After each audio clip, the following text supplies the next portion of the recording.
तो hello friends, welcome back to my channel. और friend, आज की वीडियो सीरीज के अंदर हम डिस्कस करने वाले हैं one of the best topic in the subject of cloud computing.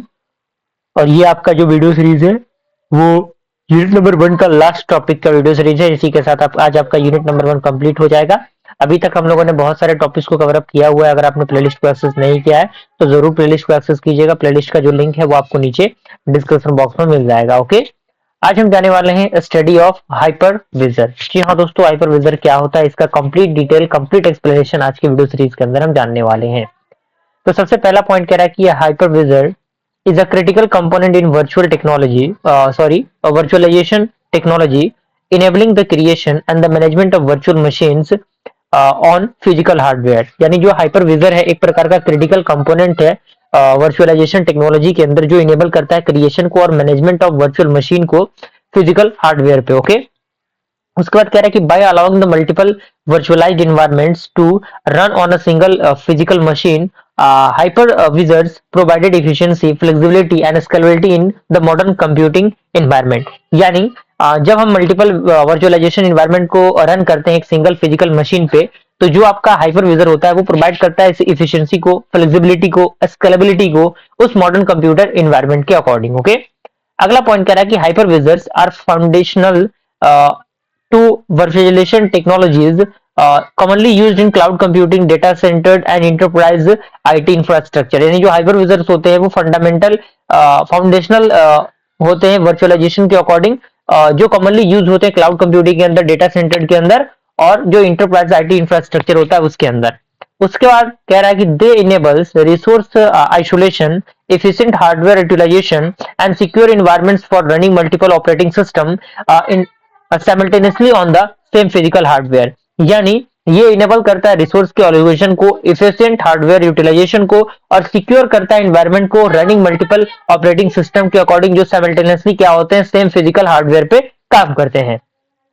अब यहाँ पे एग्जैक्ट चीजें शुरू होती है कि व्हाट इज हाइपरविजर। तो इसके अंदर कह रहा है कि hypervisor also known as the virtual machine monitor. यानी जो आपका हाइपरविजर है उसको हम लोग वर्चुअल मशीन मॉनिटर कहते हैं, जिसे शॉर्ट में वीएमएम कहते हैं।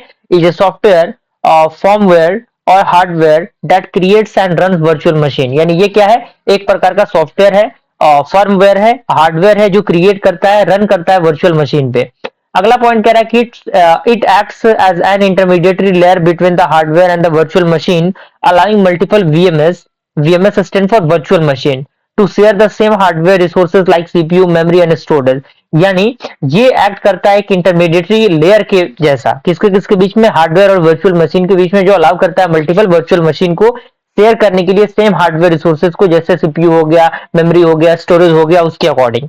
अगला पॉइंट कह रहा है कि the hypervisor primary job is to allocate the resources and manage the execution of virtual machine, ensuring that each virtual machine operates independently with its own operating system and applications। okay, अब यहाँ पे type of हाइपरविजर्स आते हैं। तो यहाँ पे कह रहा है कि there are two primary types of hypervisors. First of all type 1 hypervisor, जिसे हम लोग बेयर मेटल हाइपरविजर कहते हैं। इसका डेफिनेशन क्या कह रहा है, इसके अंदर कह रहा है कि type 1 hypervisor runs directly on the physical hardware, that means bare metal, without needing and underlining host operating system।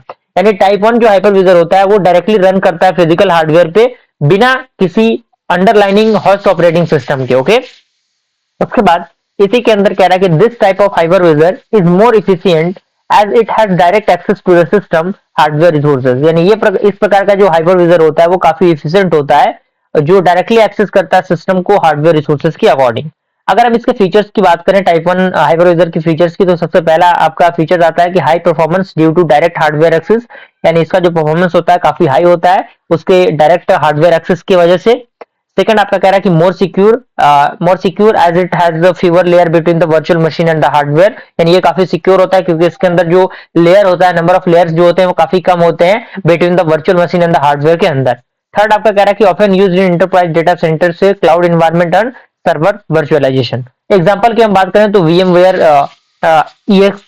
ESXi हो गया, माइक्रोसॉफ्ट हाइपरविजर हो गया जिसे हम लोग सर्वर वर्जन कहते हैं, XN हो गया, KVN हो गया, that means kernel based virtual machine हो गया। ये सारे एग्जांपल्स हैं। सेकंड आपका आता है टाइप 2 हाइपरविजर जिसे हम लोग होस्टेड हाइपरविजर कहते हैं।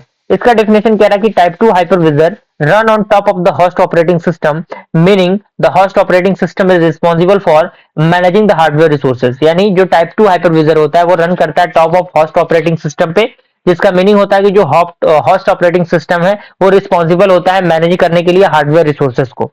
अगला पॉइंट कह रहा है कि the hypervisor operates as an application within the host operating system. यानी जो हाइपरविजर होता है वो ऑपरेट करता है एक एप्लीकेशन से जो होस्टेड ऑपरेटिंग सिस्टम पे काम करता है। अगर हम इसके फीचर्स की बात करें तो फीचर्स तीन है। पहला फीचर है easier to install and use, यानी इसका इंस्टॉलेशन प्रोसेस काफी इजी होता है और इसको यूज करना भी काफी आसान होता है, स्पेसिफिकली फॉर द डेस्कटॉप और टेस्टिंग एनवायरनमेंट के लिए। ओके, सेकंड पॉइंट कह रहा है कि slightly less efficient than type 1 due to the additional layer of the host operating system. यानी ये थोड़ा सा मतलब इफिशिएंट होता है एज यानी लेस इफिशिएंट होता है as compare to the type 1।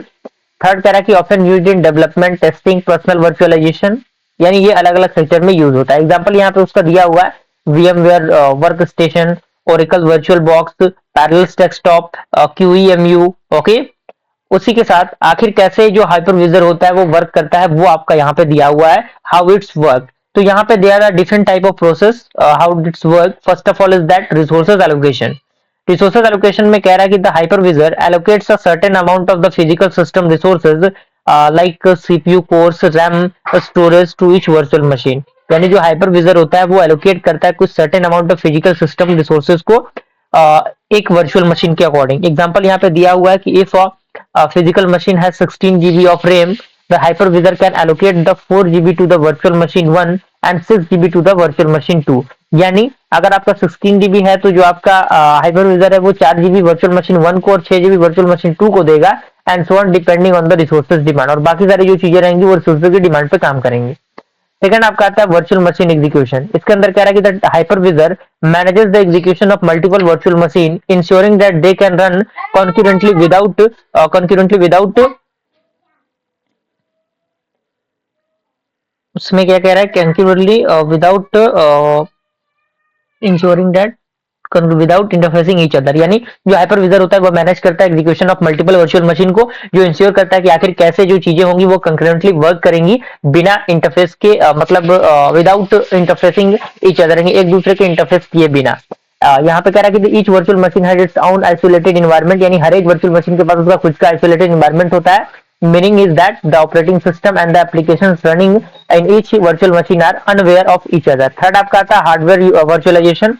इसके अंदर आपका आता है CPU वर्चुअलाइजेशन। तो इसके अंदर कह रहा है कि the hypervisor create the virtual CPUs that can be assigned to each virtual machine. यानी जो हाइपरविजर होता है वो क्रिएट करता है वर्चुअल CPUs को, जो क्या कर सकता है, असाइन करता है हर एक वर्चुअल मशीन को, and these virtual CPUs map to the physical CPU resources on the host. Okay, उसके बाद आपका आता है इसी के अंदर मेमोरी यूटिलाइजेशन, स्टोरेज वर्चुअलाइजेशन और नेटवर्क वर्चुअलाइजेशन। ये थर्ड नंबर के टॉपिक के अंदर ही वो आपका CPU वर्चुअलाइजेशन था। ओके, तो ये छोटे छोटे टॉपिक्स हैं, आप इनको खुद से पढ़कर समझ सकते हैं। कोई बहुत बड़ा रॉकेट साइंस वाला इसके अंदर पॉइंट नहीं लिखा हुआ है कि आपको कुछ समझ में नहीं आएगा, क्योंकि आप काफी सीनियर हो चुके हैं, आप ये खुद से ही पढ़कर समझ सकते हैं। ओके, फोर्थ आपका आता है आइसोलेशन। नाम से ही पता लग रहा होगा कि चीजों को आइसोलेट करने के लिए। तो इसके अंदर कह रहा है कि each virtual machine is isolated from other, यानी हर एक वर्चुअल मशीन जो होता है वो आइसोलेटेड होता है अदर से। And meaning is that the problem such as crashes, security breaches और resources overuse in one virtual machine type typically do not affect the other virtual machine और underlining the host। यानी एक जो virtual machine है वो affect नहीं करता another virtual machine को। अगर हम पांचवे की बात करें तो हार्डवेयर एक्सेस कंट्रोल आता है। अब यहाँ पे उसका बेनिफिट आता है, क्योंकि कोई भी टॉपिक हम पढ़ रहे हैं उस टॉपिक का कुछ बेनिफिट तो होना चाहिए। तो बेनिफिट में सबसे पहला बेनिफिट आता है रिसोर्सेज यूटिलाइजेशन। उसके अंदर जो पॉइंट मेंशन किया गया है। सेकंड आपका आता है आइसोलेशन एंड सिक्योरिटी, उसके अंदर जो पॉइंट है मेंशन किया गया है। थर्ड आपका आता है कॉस्ट एफिशिएंसी, इसके अंदर जो पॉइंट है वो ऑलरेडी मेंशन किया गया है। फोर्थ नंबर पॉइंट आता है आपका फ्लेक्सिबिलिटी एंड स्केलेबिलिटी, इसके अंदर जो पॉइंट है मेंशन किया गया है। फिफ्थ आपका पॉइंट आता है डिजास्टर रिकवरी एंड बैकअप। तो डिजास्टर रिकवरी एंड बैकअप क्या होता है ये पूरा प्रोसेस दिया हुआ है। और सिक्स आपका आता है प्लेटफॉर्म इंडिपेंडेंस, इसके अंदर भी जो पॉइंट है वो मेंशन किया गया है। अब उसका लिमिटेशन, क्योंकि लिमिटेशन भी जानना जरूरी है अगर किसी टॉपिक को हम पढ़ रहे हैं तो उसके लिमिटेशन की हम बात करें तो इसमें सबसे पहला आपका आता है परफॉर्मेंस ओवरहेड। और परफॉर्मेंस ओवरहेड किस तरीके से काम करता है उसके अंदर के पूरा फंडामेंटल यहाँ पे मेंशन किए गए हैं। सेकंड आपका आता है कॉम्प्लेक्सिटी इन मैनेजमेंट, यानी किस तरीके से मैनेजमेंट के अंदर कॉम्प्लेक्सिटीज आती हैं, किस तरीके से आती हैं, उन चीजों को यहाँ पे एक्सप्लेन किया गया पॉइंट के अंदर। थर्ड आपका आता है लिमिटेड हार्डवेयर एक्सेस, वो भी इसका पॉइंट दिया हुआ है। फोर्थ आपका आता है रिसोर्सेज कंटेंसेशंस, और फिफ्थ आपका आता है कंपेटेबिलिटी इश्यूज। ओके, अब यहाँ पे कुछ पॉपुलर हाइपर विजर्स हैं जो कि यूज किए जाते हैं in the field of software engineering.